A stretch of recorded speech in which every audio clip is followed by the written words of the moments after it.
Hello there! This is an astrological forecast for Scorpio for the month of October 2010.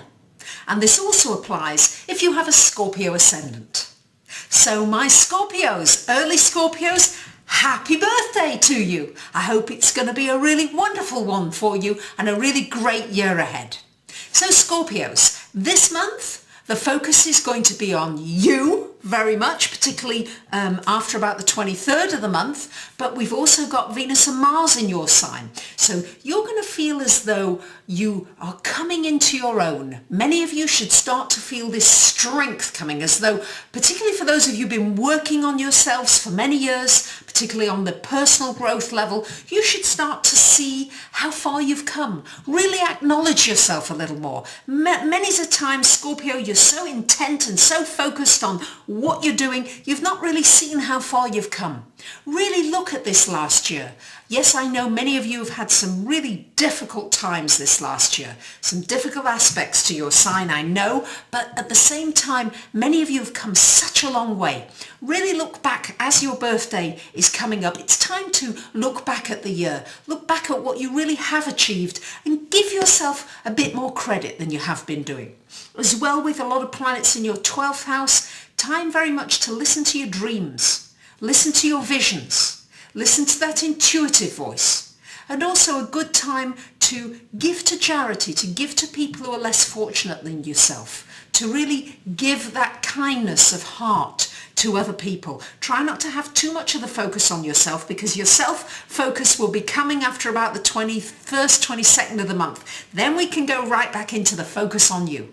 But before that, try to think about those other people who are less fortunate and try and see what it is that you can do for them. Even if it's just praying, even if it's just something very, very simple, think of something you can do and take action and do it. You'll feel better. You'll feel something of a deep inner satisfaction inside of you. And it'll also take the focus off some of the pains and the sufferings and the things that you've been going through.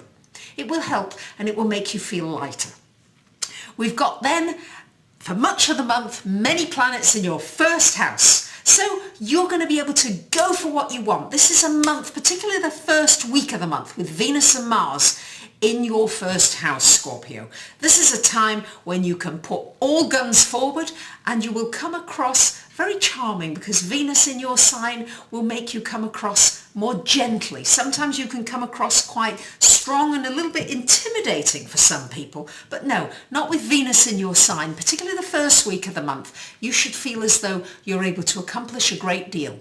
Also a good time with Venus in your sign for doing something nice for yourself. Maybe getting your hair done, a nice beauty treatment, just something nice. Do it before the 13th of the month, because on the 13th of the month, Venus goes retrograde until the 18th of November.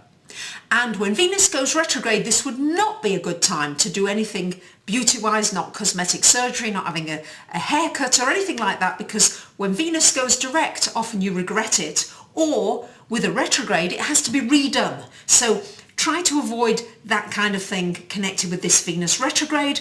However, will be your finances and your relationships are going to come under sharp focus, particularly your finances, Scorpios. So time to clear up any situations that are hanging over you, outstanding.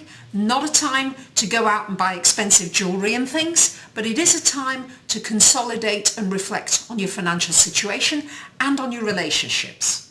I'm going to be doing a separate video about this Venus retrograde that happens about every 18 months. And I'll be talking about the things that are good to do during the retrograde and things that you should avoid during that retrograde. So do be sure to look out for that video, because I'll be posting it and it'll give you some more detail to get your teeth into, because Scorpios, the more information for you, the better. I know it. We've got a time of maybe feeling a sense of loss of security for many of you with this Neptune in the 4th house. Many of you may be feeling as though things are not quite as secure as you'd like them. You maybe feel as though you're walking on shaky ground. Some of you may find that you need to move your location and maybe not able to, or it's not so easy to do. So there's all that going on in the background. However, with this Jupiter-Uranus conjunction in your 5th house, this is a great time to be creative, to do something fun. Tendency to be very serious. Try to do something fun this month. Try to do something maybe entrepreneurial. Good time to do something entrepreneurial, and also good time to have a romantic encounter. For those of you in that market, if you like, good time to open up to do that. Don't do it too seriously though, because again with this Venus retrograde, don't be too seriously involved until it goes direct, because you might find you've got involved with somebody and you're sorry that you've gone too deep too soon. So there you have it, Scorpios. I wish you a very happy birthday for those of you whose birthday is coming up. Thank you very much for listening. And for those of you that would like, please take a look at my website. I'd be delighted to hear from you. You can have 10 minutes, half an hour, all kinds of different options there. Or you might just want to ask me a question for $25. One question, and I'll answer in an email of up to 150 words. Thank you so much for listening. And for those of you who write such lovely, lovely comments, I do appreciate it.